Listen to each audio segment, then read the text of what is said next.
Sabahın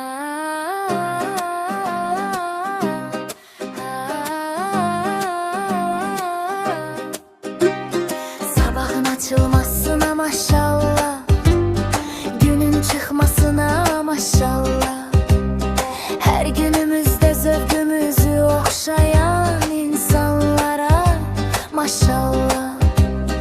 Tabiate bahar geldi maşallah, Novruz çiçeği açtı maşallah.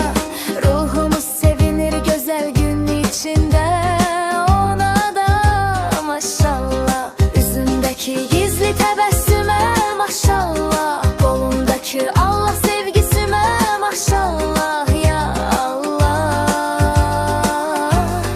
Seni içten sevenlere maşallah, duyguları temiz, fikirleri temiz olanlara maşallah.